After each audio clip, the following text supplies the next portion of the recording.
Hi, everyone. Welcome to another episode of Curse 20. This is the behind the scenes video of us discussing and making pacificrim and D&D. So, everybody watch the movie?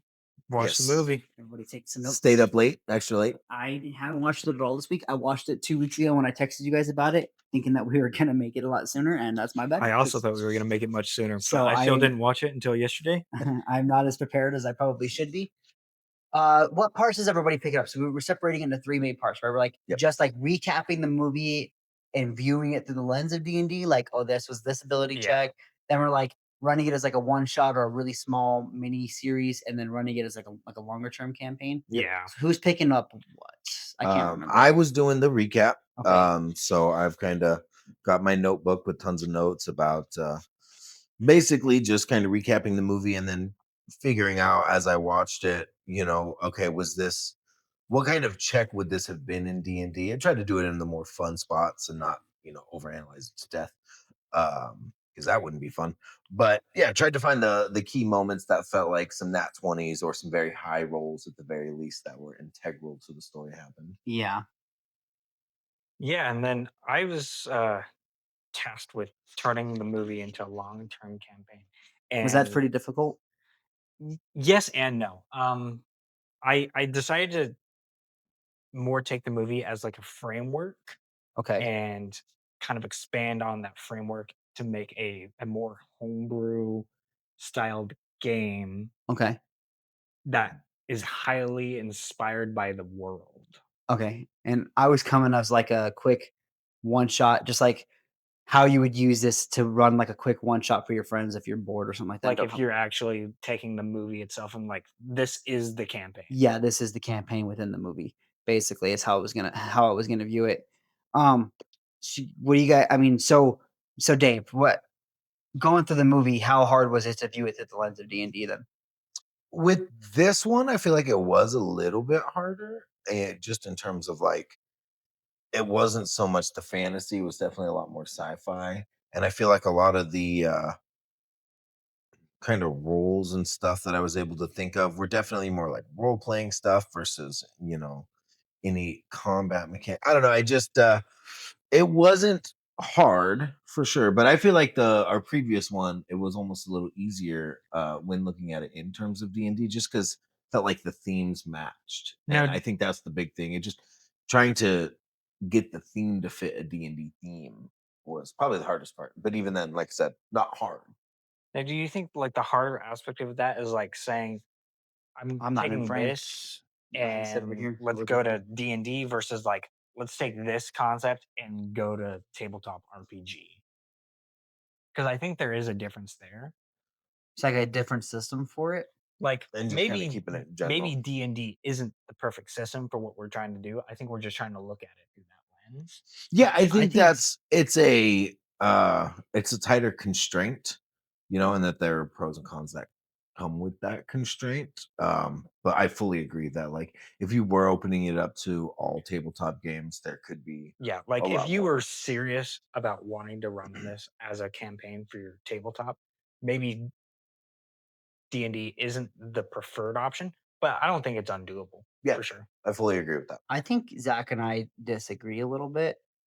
I'm not saying okay. Let me phrase this right. D&D is not the best option for every type of storytelling. Like obviously, like for certain type of storytelling, Pathfinder lends better, or Kids on Bike lends better. Those type of systems, or some type of like the Avatar has like a D6 system that it uses. I'm sure they, um, but I think my personal opinion, the best one overall is D&D 5e. I think it can tell the widest amount of stories. I think that there are some stories that you can tell better in like Kids on Bikes, Yeah. but Or that you even can't tell it in D&D. like with this, I think probably the best system that I can think of just off the top of my head to do this campaign would be the Power Rangers tabletop game. They have the Jaeger system built into it with the Zords and all of that, and like the big robot pilots and stuff, and how they would go about doing that. So yeah, I think I agree with Zach where I think other ones could be better at any specific one, but I think D&D is the best at being an all-rounder. I think you can tell any story with D&D, but But not I think necessarily the best, right? It's the most exactly. that's It how I I feel. think a lot of it depends on how open you are to, like, changing the rules and making it work for your purpose, Exactly. right? Yep. Like, Just you ki can't have a player coming in and be like, "I'm gonna be a wizard in this world." And it's like, "Well, this is Pacific Rim, so." Well, I actually kinda disagree because I think that you could have, like you could run your Jaeger stats based off of, like, 2 people in it, and 1 could be controlling your strength stats, so you could have a melee-based character doing all the physical stat type things, and then you could have, um, like, mental type of things that the Jaeger has to do, and you could have a wizard or something like that controlling that type But of that character. comes down to the stats, and I guess where I'm coming from that is, like, you're not gonna have someone who chooses a wizard and it's like, "Yes, there's Jaegers, I'm not gonna get into Jaeger, and I'm gonna go do Fireball." Yeah. But that's what I'm saying. Maybe your Jaeger can do Fireball if you have a wizard controlling it. Maybe you change Right, but I think what Zach's getting at is like the core of that would still be you're piloting a Jaeger versus somebody who's not in the big robot. But I think that there is a little room for it because in the movie, one of the key things that happens is by what could arguably be an artificer, the doctor Yeah, linking brains with the kaiju. Like that guy's an artificer 100 times out of 100, yeah. And although I guess artificer is a little bit more in this vein than a wizard, I could see somebody using a wizard to do that same height. Yeah, Oh, for so sure. I think if you're playing no matter what system you're using, if you're playing a game, a campaign that based around fighting gigantic monsters, I think the general, like, understanding of the game is that you're playing to fight the monster. So you're playing some type of role that affects fighting the monsters. So otherwise, what's the point of playing that game, right? That's where the fun's gonna be. So are you playing somebody who's gonna be in the Jaeger? Are you gonna play some how or are you deciding to play some type of supporting guy on the ground somehow? And Uh, I think this is where I might not have explained it best, but maybe, like, you're not taking this specific world and being like, "Okay, we're gonna throw it into D&D rules and, like, we're gonna kinda go away from fantasy and, like, make our fantasy fit into this world versus adapting your own rules for D&D to adapt to this world," okay, right? that So, makes sense. and the way I was I was setting things up for running this as a long-term campaign. Your classes do matter, because you're not always in the Jaeger, and I think there's lots of opportunities to have lots of combat outside of these Jaegers, um, with other NPCs and factions and everything. But I think it should be more strictly martial based. You think so?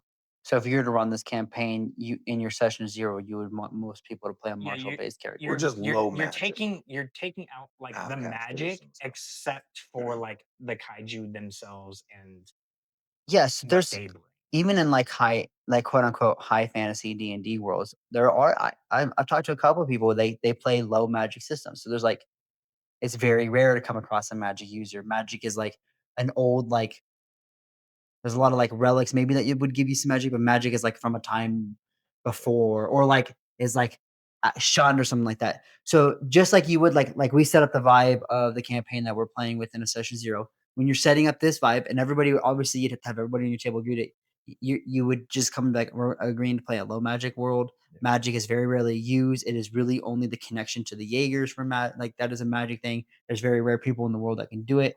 Now, I just want to throw out, I think there is a way to do some really cool magic with the Pacific Rim world. Like, I think you could do sorcerers as you're getting your bloodline from the kaijus. Like maybe there was the kaiju blood got infected into somebody somehow or something, and that's how they Yeah, get their magic. Like, I feel like if you're creative enough with the way that the magic works, you could say that people are just tapping into that kaiju magic leaking through the breach. yeah, yeah, Yeah, Uh, for warlock sure. warlock type things. yeah, like maybe somebody sold his soul to a kaiju or something. Like maybe somebody had some special link and they didn't actually need to build it Link, and he just had like a warlock style Link that could happen whenever the kaiju wanted it to happen. Or like, I do think that there is a way to do the magic, but as far as like how the movie was, I think the movie was definitely super low magic and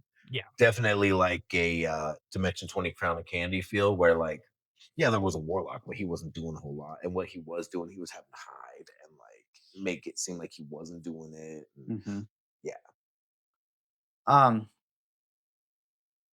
so so tell me, let's go through each buddy's, like, section real quick. So, starting Yeah. with you, like, what So do you think? I was kind of going through and just to kind of hit a couple of the quick points, like um obviously it's just a shoot 'em up, bang bang movie. We get some monsters coming through a portal. This is kind of one of the things that I was really thinking about in the D&D sense. In the movie, they say it was tectonic plates that opened up, but that could so easily be a plane shift spell that went Yeah, wrong. like, like the seams between Or dimensions or more something? Yeah, more of or like a like teleportation a circle that was built. a Uh, plane shift like ritual. right, right. Yeah. Like there's a TP circle down at the bottom used for plane shifting. Um, I think that that would be a really cool way to make that D&D. But then we really quickly meet the kaiju's and our main character suiting up in his Jaeger. Um, I thought the first like role that stuck out to me in the whole thing was them beating the crap out of that first kaiju and then rolling a nat one perception check to notice that he wasn't actually dead. That's And then he 100%, yeah. snuck up on him, and obviously what happens happens. Uh, It's rough. I thought that was like without a doubt nat one. Yeah. Yeah, for sure. Yeah, that was a not one perception, like, thinking that you got it Like, and oh yeah, but they did non-lethal damage or something. yeah. um, and then we cut to the future, and everything's just gotten worse. They're gonna like shut down the Jaeger program. Uh, and our main character, of course, is the last man that can save the day. Mhm. Yep, Um, 100%. Classic trope. yep, we get some more, backstories and stuff. We meet all our other pilots. I think this is the point too, where in a campaign, obviously this is your other party members, Mhm. is all the rest of the Jaeger pilots. Um, they kind of had like tropes. One was new, one was old, one was the fastest one. So each character is going to have like their Yep. different builds and complement each other. Um, just some more exposition and background, and then we get Dr. Giesler makes a nat 20 roll, I feel like. But what I don't know is what check it would be. Investigation, Arcana, History. For what? Maybe he rolled like three nat 20s in a row in order to figure out that the kaijus are clones of each other and that he can tap into their brains using the same technology that allows the Jaeger pilots to breach. So he's been studying this, and I think he definitely like that's a nat 20 to figure that out. It's an arcana. Yeah. It's a nat 20 arcana check. He's going through basically trying to figure out he comes across How to the jump how dimensions to yeah, then telepathically. he's like or like, "Oh, if you strong enough mind meld type of spell, whatever, I can connect to Yeah. these kaijus." I think it's not just one single role. I think it's multiple roles over the entire course of the entire movie, like constantly building this wealth of knowledge, expanding on the last Yeah. over and over Yeah, again. like a slow And build like, to getting the knowledge. Especially in a long-term campaign. I think it'd be cool if these characters were part of the party, but I think the doctors are definitely like the dudes back in the town that you're constantly checking in on. And Your NPCs that are like your when you go out tokens and of battle, knowledge. they're getting information from your battles to help their research and stuff. So Yeah, it's like a almost like a stand-in prop to give as like a DM, there I definitely have NPCs in the world that I'm like, this is just a way for me to give information to the yep, players when I want to give yep. information to the players. Like what is it called in a movie? What's that Exposition dump. an exposition dump? These are just exposition dump characters for me to be able to like, oh yes, there's this thing. Oh, I happen to know a little bit about that thing. You know Yep. what I'm saying? Yeah, for sure. Um, what else? And then yeah, we we keep kind of going. I think I don't know if it's a nat 20, but our main character Raleigh rolls a pretty high persuasion check to get our girl Mako to join in the training, and then to also to persuade the marshal to allow her to be his co-pilot. That definitely took some finagling, and that It's was Raleigh. Raleigh. I'm like Yes, I'm gonna say Riley so many times. It's gonna mess up. Raleigh, North Riley. Carolina, and Raleigh. yeah, I think that was kind of my next big role. And then we see Dr. Geisler linking with the brains and him finding out that their plan isn't gonna work. Or no, I think that's later. I think at this point he just realizes things are gonna get worse because he finds out that they have like a million kaiju like waiting or something. We get another nat one during Raleigh's test run with Mako where he like slips out of their connection and she gets trapped in a memory of a kaiju attack from her childhood, in which she is saved by the marshal. We get a little backstory there of why he is so protective of her. And then after all of that, we see Raleigh giving his party mate, teammate, but also rival Chuck a much needed tune up.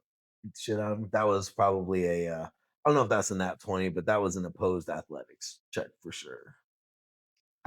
Hit Their little scrap. and who loses that? Chuck, I think that's just a combat. just full combat. It's just a Yeah, combat. that's just a Somebody, non-lethal combat. yeah, and then Non-lethal. somebody Yeah. loses, like just like ends up just getting his ass whipped in combat. Like I don't know if that's like just like a grapple check. I think that's a couple like I'm gonna hit them and he's gonna hit me. Like Yeah. I think that's a combat. And then we get kind of our big culmination, or no, I guess actually it's not yet. We get our biggest attack so far, where two kaijus come at the same time for the first time. A double event. Is that what they call it? And then they're Yeah. like, Yeah. the triple of a quadruple. They like keep just like yeah.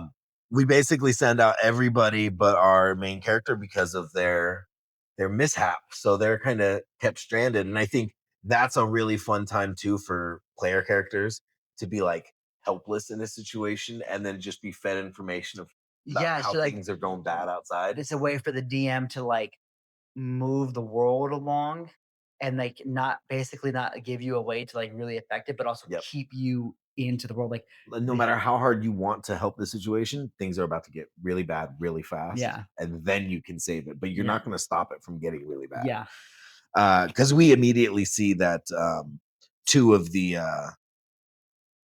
Jaegers are taken out, leaving our now how many of them anti-hero. do you think are how many of them do you think are NPCs versus how many of them Didn't- are other player characters?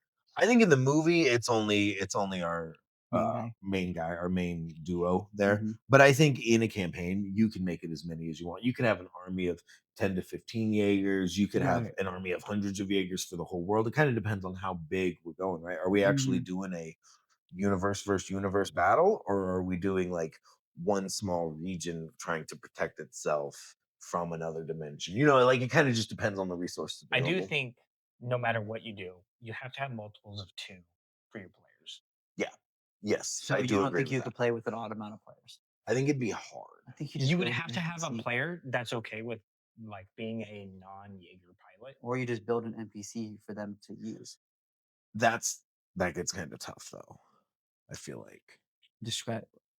I've heard a lot of bad things because that becomes more of a DMPC than an NPC in a kind of weird way, and because it would feel like that character should deserve as much time as any other character, but in reality it probably shouldn't, and I don't know, I feel like that I do And, I think and I I agree with think that. that Or that or like other or you have to be okay with not being a Jaeger pilot. yeah. You know. And I think like again, like having that NPC that's like a co-pilot is also more of like a human pet versus an Yeah. actual NPC. Yes. It's like, yes, this is my pet. I'm having him do this. He's going to do what I say at all times. There will never be pushback. Like it would feel kind of weird to have an NPC in that position. But I do think you could do something where maybe one of them has three.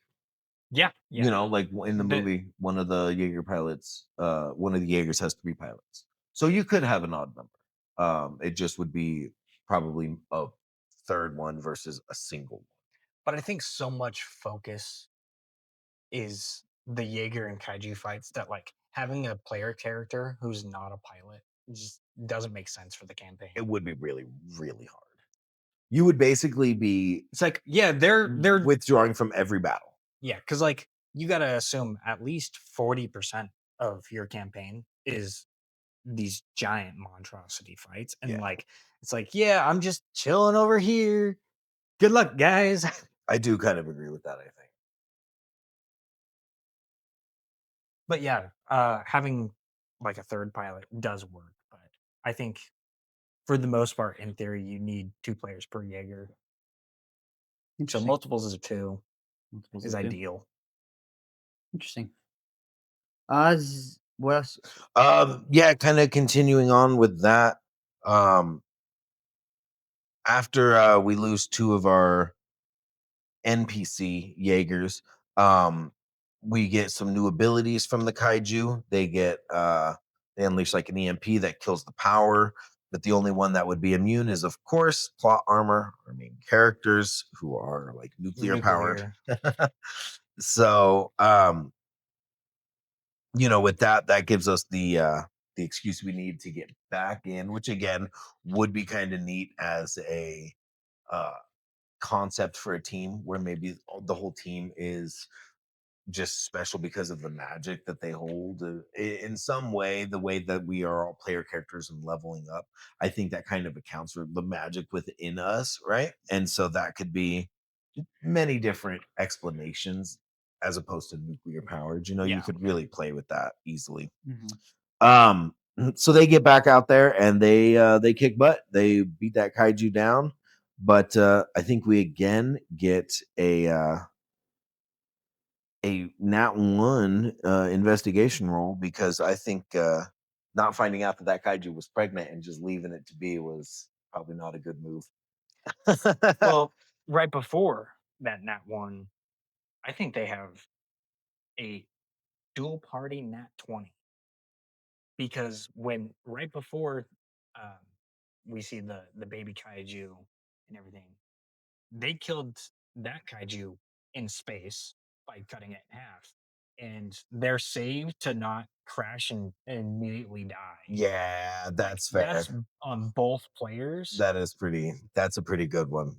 Yeah, that's like 2 nat 20 con saves crashing back to earth for sure. Um, and then yeah, they find out very quickly that kaiju was pregnant. It bursts out and kind of kills itself after getting into fresh air. But that gives our doctor the extra brain he needs to do another link.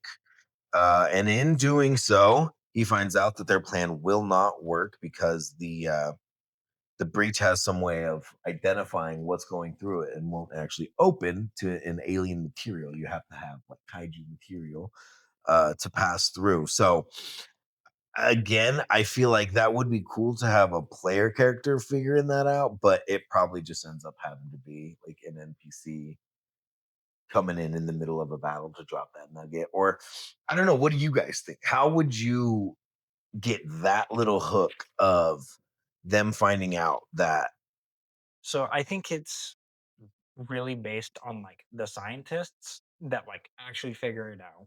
But I think a lot of that comes from having these successful attacks against the kaijus and like bringing their bodies back for testing. yeah, Like, not only are we protecting the land from the kaijus, but the more that we kill, the more that we learn. But also, the more that we kill, the more they resist us. yeah, Like, dude, So that would be depending on. Here's what you do. Depends on how long of a game. So if that's what I you're was just gonna ask. if you That works great in the long term, yeah. but what would you do for your short term? so if I was running it just a one shot, basically the first you basically in a one. If I was gonna do a one shot, you're getting two fights. So you're getting your first fight, and you're just establishing at the beginning that this has been happening for a long time, Yeah, right? You just establish that there are narrative reasons. You get your first fight, and you use that. You bring it back, and then you deal with all the interpersonal like character drama. So you basically start off the game.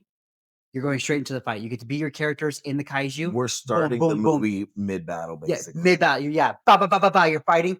You kill the kaiju. Maybe you even like you I mean, as a DM, you have to do some finagling to make sure that they win. So maybe the kaiju is already weak at the beginning. Like who knows? Maybe that you put a kaiju stat block in front of them that you know they should 9 out of 10 times beat. Because it's a one shot, so it's gonna be pretty like even if it was like even if you get to like 3 or 4 sessions, it's gonna be pretty railroady, right? It's gonna be Mhm. pretty linear because that's how those have you have to run small campaigns really linear, right? Would you still do So like a time skip in it where like this first battle happens early, maybe some bad stuff happens in it, and then you skip? that depends on again the difference. So I will have to talk about this. For a one shot, no. You're fighting, you win, you bring the body back, you deal with you get to do like the role playing shit. So you do an hour or two of like interpersonal drama. Maybe you have the quick little fight between the NPC, right? Like I never liked you and I never liked Yep, you, and yep. the two parties have like a non kaiju fight. You deal with you talk to the general and he's like, we're getting shut down. You're like, no. And you're like, we need everybody's help. You do all that type of stuff, right? And In the then background, you've in the got background, you have your scientists. NPCs who are doing stuff and they're slowly leaking information until they finally give out all this information. And the narrative wise, as soon as you find out that information, the last attack is fucking happening. You have to get out there and deal with it right So fuck. you'd give out that information before the actual beginning of the last battle. You could, or you could do it at like you start the last battle and then like as you Roll a d4 behind the screen or you something. figure out how long it takes, Oh, maybe it's how gonna many take me 3 rounds. Yeah, yeah. rounds. And then you start bringing it down. You start making you start making it insurmountable odds. Like, fuck, we're gonna lose this. We're really gonna lose. We're gonna lose. We're gonna lose. And then you get that information, and it starts giving you the edge. Pop, pop, pop, pop, pop, pop, Yeah. boom, the fights happen. That's how we do it in one shot. Say I'm running a small 4 to 5 session campaign. We're gonna bust this out in 4 to 5 weeks. You do start off in the very beginning of the movie in a fight that you lose. Maybe there's some NPC kaijus in there. Say you have 4 players with you. A you have 4 players, so there's 2 kaijus, right? And you have a third kaiju that's completely NPCs. You wipe them out right at the very beginning, so you show that like this shit sucks. You bust out. Everybody gets to survive, obviously, because you want the game to continue on. But you guys lose the fight, and everybody barely walks out, and then You you could jump do forward. something too, kind of like the movie where maybe one guy's partners with his brother dies, and then cutting forward, you get a little bit of like, oh, I'm meeting this character. Like you could do a couple pairings and then a couple not pairings. Yeah, Yeah, I think you can yeah. make that work too. And then from there, you would go and you'd probably have one kaiju fight a session or one like every other session if you're depending. So if you're doing 4, I'd probably have a kaiju fight every session because there's enough within the movie to give you that much, I Yeah, think. And then after every fight, you gain a little bit more information, right? So, and then finally, you have enough information you need towards like the 4th session to kind of like seal it off. yep, You know what I'm saying? That's kind of how I would do that, depending on how long of a short mini series I'm doing in Yeah. this I campaign. was kind of thinking a similar thing as well. Yeah. So if you're doing a one shot, you have to cut out a lot of fluff, right? Yep. So you have to do a lot of that work that you could do in the game narratively. Yes. So I have to describe I pick one of the guys. You've been doing this a long time, right? And you lost a brother doing this in your last fight and you stopped and now you're slowly being dragged back in, right? You had to like in a one shot, you have to like do a lot in character You do have to backstory. kind of force a little bit Hmm. to fit it in, Yeah. but still fun to do. Yeah. I definitely think Yeah, that. there's definitely I mean, that's why that's why you do one shot sometimes. You're like, I want a very like concise, quick, fun little story just to kind of like see what happens. Is there I mean, just in like role playing games in general, right? Like there's a very different vibe when you go for a long term campaign versus a short term campaign. The very different vibes of what you expect and what the DM is gonna expect and stuff like that as well. Yeah. Right. So I would be a very different DM on a one shot than I would be in like our Strahd campaign. I would run those very, very different, obviously. Yeah. Because like right now, if you guys in the campaign were to make a roll and misinformation, there's 100 other ways I can figure out how to give you that information. But if I knew this was our last session, I'd have to just give you the information. Yeah. Right. Like especially if it's like game changing information, like, oh, this is the last session, you just get it. Yeah. Like no rules necessary.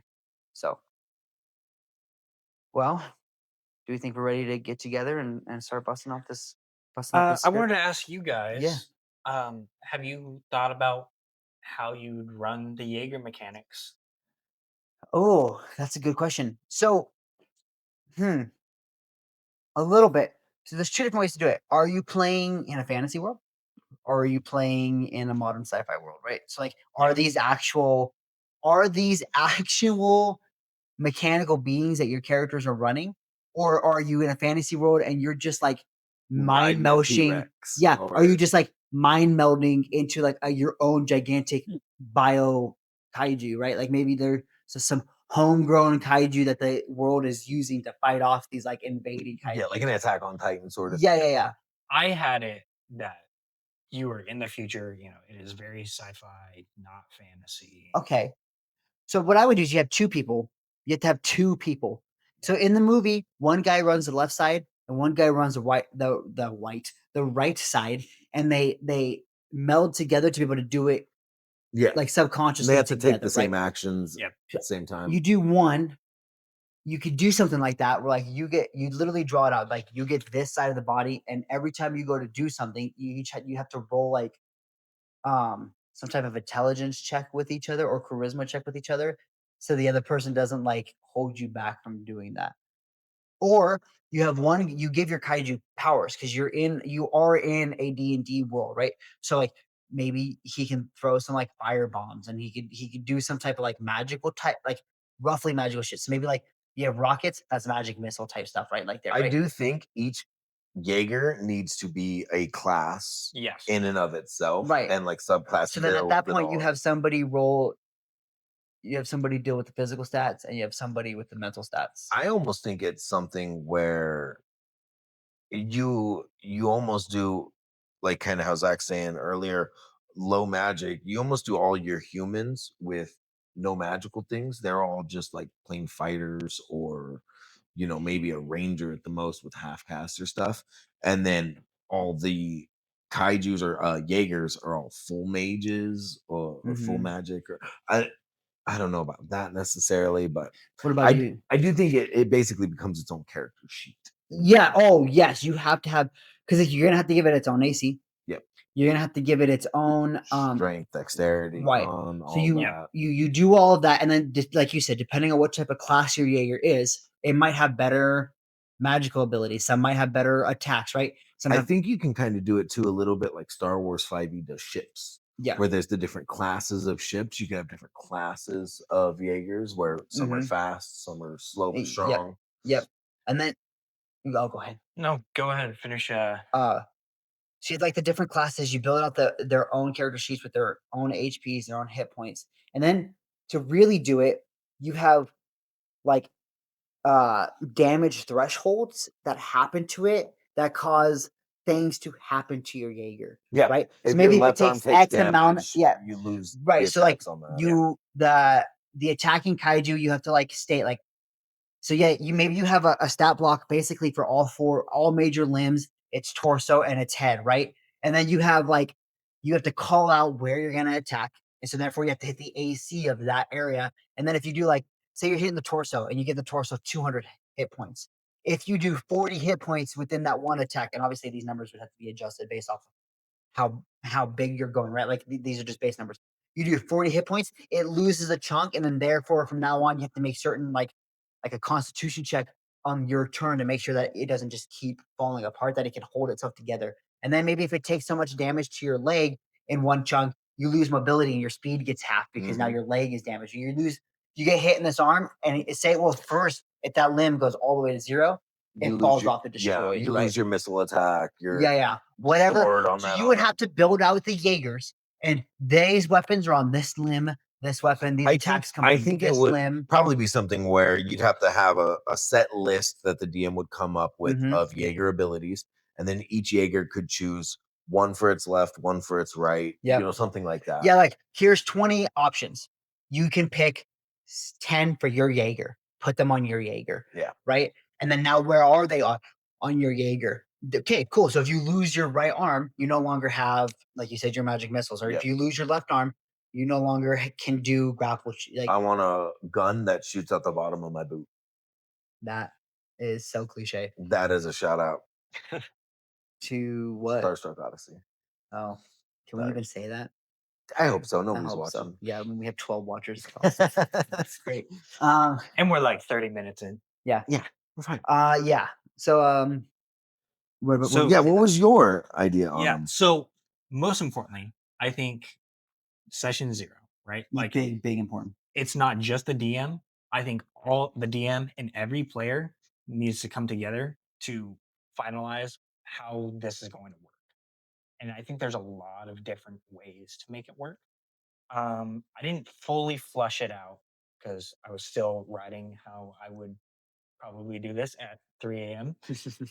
And but so one of the things that I had was when the pilots got into the Jaegers, they had to do the neural handshake. And so I think every single time the players step into the Jaeger, they're doing their neural handshake.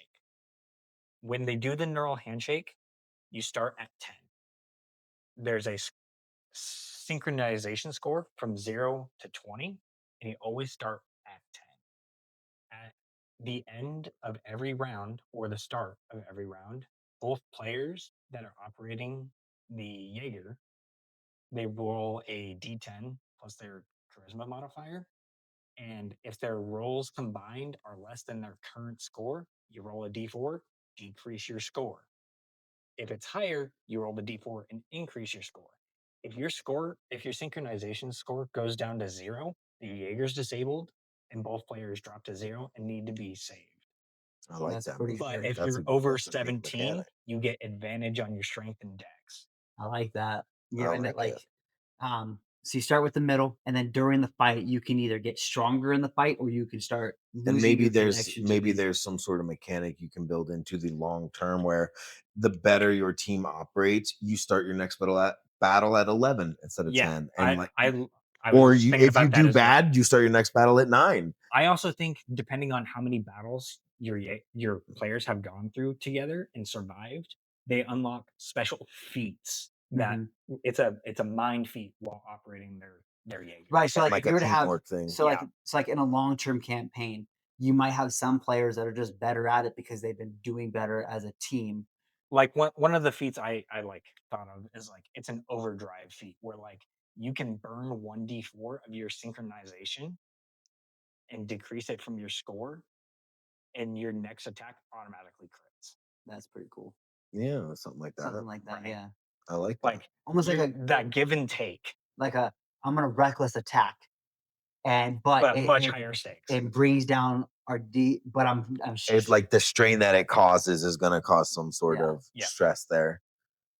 I Yeah. like it too because it builds in just like natural emotion where like you've got two guys or a husband and a wife or whatever who've been battling together for 10 years, and now all of a sudden strife starts to build, and the people you love the most are also the people that you fight with the most a lot of times, and so that wedge could start to drive as that score drops And and drops. and to make sure that the game outside of the Jaeger fights is also important and fun, interpersonal interactions and roles you make for your character based off of like and then like so like roles they make with like their friends and stuff like that can start affecting them. And you can start using Yeah. like your character's individual roles to affect their plus and minuses As a team. to their team to sync it. Like so if Yeah. your character's been like, hey, you got your ass kicked in a fight, you need to roll me a D4 to see how much to see if what you take Getting off. those visions of the trauma Yeah. when Yeah. doing the Yeah. handshake. Yep. Mm-hmm. Yeah. And then getting to see their inner thoughts of like,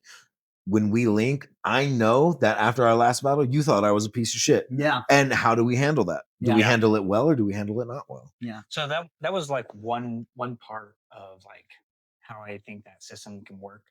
I think because there's 5 generations of Jaegers, your player level is matches your Jaeger level. So level 1, your Jaeger level, your first gen, Yep. second gen, third gen, fourth gen, fifth gen. And as the game progresses, you get more customization and you can kind of choose, am I going to be a faster Jaeger with lower armor? Am I going to be more of a tank? And then what kind of weapons do I use? Right. And new weapons might come with later technologies as you increase in level. So, like, maybe at first you have like those like hands, like it's not the full sword, it's like the blades around the hand. Yeah. Yeah. But like later on, you get the full chainsaw sword. Yeah, for sure.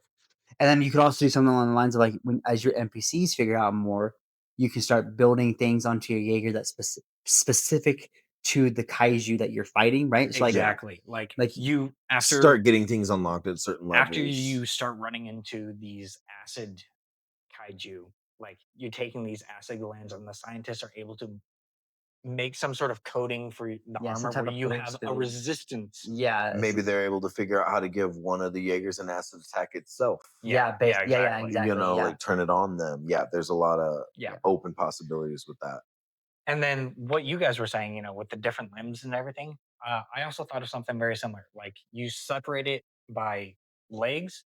Legs are just one, and then you have each arm is a different because you're gonna have different weapons on each Yeah. arm. Yep. You're gonna have the head, the body, and the systems. Mm, And you roll a d6 when the kaiju makes an attack to see which one it targets. to see what it targets. Yep. Yeah. So each limb has a general health pool, and then the Jaeger itself has a health pool. Mm-hmm. Okay. I like it. Yeah. I like it. I know D&D Shorts has a whole kaiju system of how to fight the giant kaijus as a smaller, like normal sized Yeah. person, but you could kind of use a similar system to give those parts their health points Yep. and yeah, all of that. Their But own yeah, so armor classes. maybe left arm, that drops to 0, and that arm is gone for the fight. Completely It's disabled. completely disabled. Now you lost a weapon. Yeah. And then like there's specialty weapons, right? Like with the rockets and the chest, like you get 3 shots with it, and And then you're out of ammo. then you're out of ammo. I do Like like 3 the minutes. idea Yeah. too of, as you're saying that, maybe there's some kind of mechanic you can build in where if your character is some sort of artificer, I can leave the cockpit and I can run down into the arm and try to reconnect cables. And if I Yeah. spend a whole turn down there trying to fix it, maybe I can get the arm Or back up at if half capacity. if you end up playing an odd number, you have a guy who specifically is like The engineer, the the mechanic. engineer and the guy who's constantly running around trying to fix things. And You then he's almost like, could do that as the pair. You could Yeah. have one dude who's the pilot and one dude who's the engineer in it. You don't have to do the mind meld yeah, mechanic you could definitely necessarily. like one guy who moves it, and then one guy who makes sure all the system runs operating, and like He's the one firing the weapons and yeah, and then you could even when you start taking damage, he's got to start making like some type of like intelligence checks to get the systems to work right. Like, oh, to this like defense. like say your arm gets to half, right? It's not gone. So you still have the weapon, but now he has to make a check to be able to use that weapon in its damaged state, right? Mhm. So it adds like, okay, otherwise, okay, now what do you do? Well, I guess I just use instead of being able to attack, I'll have to use my turn now to try to fix it. So the next time, Yep. you know what I'm saying? Like you Yep. still have the option to attack if you want to. You don't have to use your whole But turn. now you go from having both players being able to attack to one can still attack, but now the other one can attack or fix or like, okay, you still do the mind meld tape. You have the entire so whatever you guys pick and wherever you place your weapons. If you're left side guy, you're in charge of those weapons. And Yep. if you're right side guy, you're in charge of those weapons. And you each have a turn. Okay. tops and bottoms. Yeah, Tops and however you bottoms, want right? to. You see what I'm saying? You each have a turn. And it's like, okay, your side is damaged. Are you going to use your turn to fix it? Or are you going to use your turn to attack with your side? Now it's your turn. Are you going to use your turn to attack with your side? And then you have the kaiju's movement turn. Okay, are you moving the kaiju as a group? You have to agree on The that. Jaeger. The Jaeger. Yes, you have the Jaeger's movement turn. And then you each have an individual turn on what you want to do with your half of the Jaeger. Yeah. You know? And then the kaiju is just the kaiju, which is just awesome. I think the mechanics that are available would be super fun. Like I want to do a Pacific Rim Gundam Yeah. sort of But style. I think the session 0 is the most important part because Yeah. everyone's got to come up with an idea that's like this is what I think is going to work for the table. Right. Because like maybe you don't want it to be like this in depth. It's like, all right, let's just make a super basic stat block. This is the Jaeger stat block. Yeah. Mhm. Yep. Yeah. And that would be easier for like a one shot to make it faster. Like too, a right? monster stat block. It's like, yep, you guys are level 2 and your You get a Jaeger is basically a level 15 barbarian.